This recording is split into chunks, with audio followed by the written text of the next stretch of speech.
Audio Jungle.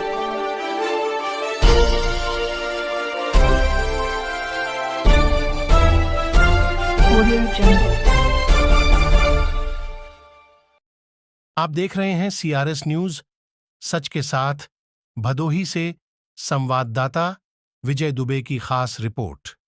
महामहोपाध्याय professor Vidyashankar Tripathi का रथुमान परिसर में साक्षात्कार। नमस्कार, आप देख रहे हैं क्राइम रिपोर्ट सच के साथ। मेरा नाम कृष्णा दुबे है। जैसे कि इस समय जनपद भदोही के हम धर्मपुराण ससेपुर धर्मपुराण में मौजूद हैं। जैसे कि मैं आपको एक चीज़ दिखा देना चाहता हूँ, एक मकान जिसका नाम है रथुमान। आइए हमारे साथ प्रोफेसर विद्याशंकर त्रिपाठी जी बैठे हुए हैं, हम इनसे बात करेंगे, पूछेंगे। में आपका बहुत बहुत स्वागत है। स्वीकार है जी। ये बताइए, ये जो ऋतुमान नाम है, मकान का नाम है, इसका अर्थ क्या है? क्या अर्थ? ऋतुमान का शाब्दिक अर्थ है ऋत उपसर्ग से मतु प्रत्यय करके ऋतुमत शब्द बनता है। तो जैसे ऋतुमान, ऋतुमंतो, ऋतुमंता रूप चलेगा। ऋतुमान का अर्थ है जहाँ पर 6 ऋतुएं विद्यमान है। ऐसा है, आता है ऐसा पुराणों में कि ऋतुमान उस सरोवर का नाम था जो देवलोक में था, और वहाँ भगवान स्नान करते थे। तो वहाँ 6 ऋतुएं विद्यमान हैं। जैसे कभी कभी मुगल काल में सुना होगा आपने कि अकबर की जो रानियाँ थीं, बेगमें, उनके लिए हमाम माने स्नानघर में ठंडा पानी, गर्म पानी आता था। हम लोग गए थे देखने, तो ये मुझे बताया जाता था। तो अब मैं देखता हूँ जैसे आजकल इलेक्ट्रिक अप्लायंसेस से गर्म पानी और ठंडा पानी की व्यवस्था है, वैसे ही ऋतुमान में देवलोक में उस सरोवर में 6 ऋतुओं के अनुकूल पानी रहता था स्नान करने के लिए। तो ऋतुमान सरोवर का नाम है, देवलोक में जो स्थित है। इसलिए आज इस ऋतुमान परिसर को देखकर मुझे ऐसा लगा कि यहाँ पर तत्कालीन व्यवस्था थी, यहाँ पर इलेक्ट्रिक अप्लायंसेस से वैसा वातावरण तैयार किया गया है। और मैं इस समय बैठा हूँ उस शीश महल कहा जाए या शीशे के घर में, कि एक व्यक्ति अनंत उसकी आकृतियाँ दिखाई पड़ रही हैं। मैं समझता हूँ ये इस प्रकार का बनाने का इसके गृहपति आदरणीय पंडित रघुवंश नारायण मिश्र जी को ये कॉन्सेप्ट कहाँ से मिला कि इस प्रकार का इन्होंने यहाँ पर बनवा रखा है। मैं जानना चाहूँगा मिश्रा जी से कि कृपा कर इसके बारे में बताने का कष्ट करें। श्री रघुवंश नारायण जी। विद्याशंकर त्रिपाठी जी, आपका सम्मान है, स्वागत है, प्रणाम। जैसा कि आपने प्रश्न किया कि ये मन में इस तरह की संकल्पना कहाँ से आई, तो मैं इस संबंध में बताना चाहूँगा कि बहुत बचपन में हम लोग जब पढ़ाई करते थे प्राथमिक कक्षाओं में, तो विद्यालय की तरफ से एक टूर गया था। तो हिंडालको में एक राधा कृष्ण मंदिर है, तो वहाँ हम लोगों ने इस तरह का एक मिरर हाउस में उनकी मूर्तियों को देखा था, और एक दूसरे को प्रतिबिंबित करते हुए इस तरह से वहाँ सैकड़ों राधा कृष्ण दिख रहे थे। और वो बाल मन जो है वो उससे बड़ा प्रभावित हुआ और एक अमिट छाप मन में बैठ गई। तो वहाँ से तो इतनी दूर तक नहीं, लेकिन थोड़ा और जब मैं बड़ा हुआ तो हम लोग पढ़ाई करते थे, अध्ययन के स्वाध्याय की प्रवृत्ति थी और स्कूलों में भी। तो एक लाल किला उपन्यास आचार्य चतुर्सेन का मैं पढ़ रहा था। तो अभी जैसे आप सम्राट अकबर का जिक्र किए, तो आचार्य चतुर्सेन जी ने भी अपने उस उपन्यास में वर्णन किया है कि सम्राट अकबर अपने किले में एक कक्ष बनवाया था, जिसमें कि ऊपर नीचे चारों तरफ जो है दर्पण लगवा करके, और उसका तो अपना उद्देश्य भोग विलास का था, लेकिन जिस तरह से चतुर्सेन जी ने वर्णन किया था तो उससे मैं प्रभावित हुआ कि जीवन में यदि कभी मैं निर्माण कराऊंगा तो राधा कृष्ण के उस मंदिर से और इस सब चीज़ों को देखते हुए मन में तो बताना चाहूँगा कि कुछ इस तरह की जो संकल्पना या जो प्लान मन में आया वो शुरुआत यहीं से था। और बस सादर आप लोगों की शुभकामनाएं बनी रहे। जो आप मकान, जो शीशा का मकान, मैं उस टूर में गया तो वहाँ देखा, और जब मैं उस उपन्यास को पढ़ता था तो उसमें जिस तरह से उन्होंने सचित्र वर्णन किया है, बहुत आचार्य चतुर्सेन के उपन्यास बहुत ही मन को छू जाता है, बड़ी गहराई से वर्णन करते हैं। तो अकबर के उस जो मिरर हाउस, जो दर्पण घर का जो उन्होंने किया है, तो वो आप कभी आप भी पढ़िएगा तो वहाँ से मन में ये चीज़ आई थी कि कभी बनवाऊंगा, और आज उसको हमने साकार किया आप लोगों के आशीर्वाद से, शुभकामनाओं से। या आप उसमें बैठे जी। हाँ, तो ये जैसा कि बताया आदरणीय पंडित रघुवंश नारायण मिश्र जी ने, राधा कृष्ण मंदिर वो मैंने भी देखा है। तो वाकई वहाँ तो मंदिर में, मैं ही कहने वाला था कि मंदिर में ऐसा देखा गया। और आपने बताया कि अकबर के राजमहल में भी ऐसा था उस काल में, लेकिन मंदिर में एक आध दो जगह हमने और देखा है इस ढंग की व्यवस्था।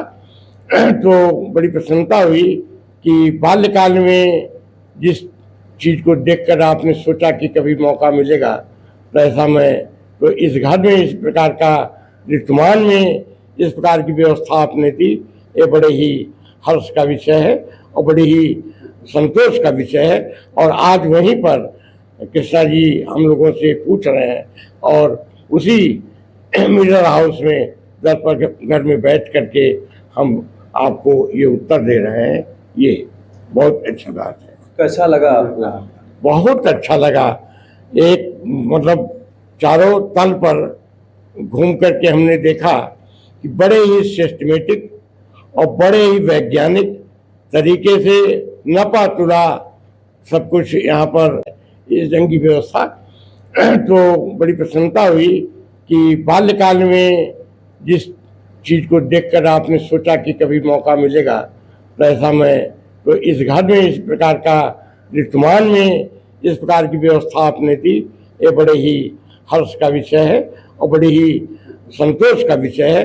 और आज वहीं पर कृष्णा जी हम लोगों से पूछ रहे हैं और उसी मिरर हाउस में दर्पण घर में बैठ करके हम आपको ये उत्तर दे रहे हैं। ये बहुत अच्छा बात है। कैसा लगा आपको? बहुत अच्छा लगा। एक मतलब चारों तल पर घूम करके हमने देखा कि बड़े ही सिस्टमेटिक और बड़े ही वैज्ञानिक तरीके से नपा तुला सब कुछ यहाँ पर साफ सुथरा और बड़ा ही रमणीक दृश्य देखने को मिला। और अंतिम तल में जो पूरा हाल है, मैंने समझा वहीं पर चिरंजीव आयुष्मान संदेश और आदेश का वहीं पर उपनयन संस्कार हुआ पूरा हाल है। और कभी भी इसी प्रकार का धार्मिक आयोजन, गोष्ठी वगैरह वहाँ बड़ी आसानी से किया जा सकता है। 500 लोग वहाँ बैठ सकते हैं।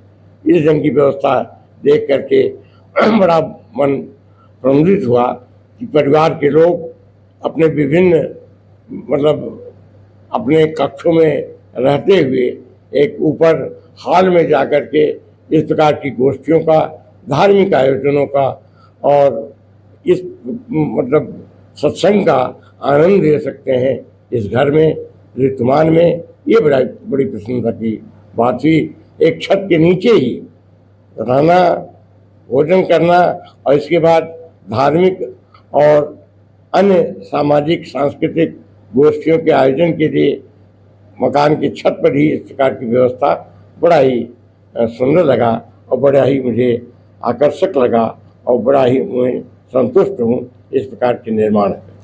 यहाँ पे जो सांसद जी आए थे मनोज तिवारी जी, उनके बारे में क्या कहना चाहेंगे? मनोज तिवारी तो हृदय सम्राट हैं, पूर्वांचल हृदय सम्राट। इस प्रकार का व्यक्ति जो कि तमाम अपने अभिनय से और अपनी वाणी से, अपने वाणी के तरंगों से, विभिन्न प्रकार के गीतों से लोगों का मनोरंजन करने वाले, स्वयं गीतों का निर्माण करने वाले, और उनकी गेयता भी तो अद्भुत है। तो ऐसे उसी अपने गीतों के माध्यम से ही मैं कहूँगा कि अपने प्रामाणिकता उन्होंने सिद्ध की, और उसी के आधार पर वे सांसद पद का टिकट उनको मिला सांसद चुने जाने के लिए, और उन्होंने दिल्ली उत्तरी से, हमारे से वो सांसद हैं, वहाँ से उन्होंने सांसद होकर के ये तीसरा टर्म है जबकि वो सांसद पुनः होने जा रहे हैं। तो मनोज तिवारी एक राजनीतिज्ञ के रूप में, मनोज तिवारी एक कलाकार के रूप में, मनोज तिवारी एक पूर्वांचल के स्थापित अभिनेता के रूप में जाने जाते हैं, और हम लोग उनका बड़ा आदर करते हैं। और ऐसी विभूति को भाई आदरणीय पंडित रघुवंश नारायण मिश्र जी ने यहाँ अपने घर ऋतुमान बुला करके और समग्र जनता को उनका साक्षात्कार कराया, उनके अभिनय का, उनके गीतों का, उनके सांस्कृतिक व्यक्तित्व का सब लोगों से परिचय कराया अपने। इसके क्षेत्र की पूरी जनता अनुग्रहित है और पुनः उनसे निवेदन करेगी कि इस प्रकार की विभूतियों को ऋतुमान परिसर में बुला करके क्षेत्र की जनता का मनोरंजन करें, उन्हें उत्साहित करें, उन्हें एक तृप्ति की अनुभूति दें, जो कि गरीब जनता ऐसा कुछ नहीं कर पाती है। वह यहाँ आकर के भोजन भी करना और इस प्रकार का मनोरंजन करना, विभूतियों का दर्शन करना, ये जनता के लिए आप सुलभ करा रहे हैं। इसलिए आप आदरणीय हैं, क्षेत्र के लिए महनीय व्यक्तित्व है आपका। सर, कहीं न कहीं कहा जाता है कि मनोज तिवारी जी आपके साथ जो है पढ़े लिखे हैं, इसके बारे में क्या कहना चाहेंगे? हाँ, नहीं, ये तो सच्चाई है। हम लोग काशी हिंदू विश्वविद्यालय में पढ़ाई करते थे। वो कला संकाय के छात्र थे, हम विज्ञान संकाय के। और सांगी दास सापुर जी ब्रोचा छात्रावास में हमको रूम मिला था, और उसके बगल में बिड़ला हॉस्टल है। बिड़ला के हॉस्टल में मनोज तिवारी जी का रूम रहा करता था। और हम लोग बहुत सारे सांस्कृतिक आयोजनों में, त्योहारों पे एक हॉस्टल से दूसरे हॉस्टल के छात्रों का आपस में मिलना जुलना, मनोरंजन, आदान प्रदान बातों का, तो ऐसी गतिविधियों में मिलते थे। लेकिन उस समय चूँकि वो इस मुकाम पे नहीं थे, इसलिए वो चीज़ें एक सामान्य जैसे छात्रों की एक मित्रता तक सीमित थी। लेकिन फिर जब मनोज जी ने सांस्कृतिक धरातल पे अपने को स्थापित करते हुए इतनी ऊंचाई और इतनी बड़ी यात्रा तय करके अपनी पहचान, जैसा कि अभी श्री त्रिपाठी जी ने बताया कि हमारे पूर्वांचल के एक हस्ताक्षर के रूप में उन्होंने अपने को स्थापित किया, तो फिर हम उनको याद किए और अपने पुराने छात्र जीवन की याद दिलाते हुए उनसे हम आग्रह किए कि आप हमारे गांव में पधारें, हमारे यहाँ आयोजन है, बच्चों को आशीर्वाद प्रदान करें। तो उन्होंने बड़े सहज रूप में स्वीकार किया और बोले कि रघुवंश भैया आपका आयोजन होगा। हमने बल्कि कुछ हमें दुविधा थी मन में कि चुनाव का कार्यक्रम घोषित हो रहा है, व्यस्तताएं रहेंगी, अब उनका कद बहुत बढ़ चुका है राजनीतिक क्षेत्र में, किंतु हमने उनको एक कला के एक हस्ती के रूप में ही याद किया था। और राजनीति से हम कोई उनका वो न करते हुए अपने निमंत्रण पत्र में भी उनको मैंने भोजपुरी सुपरस्टार की संज्ञा दे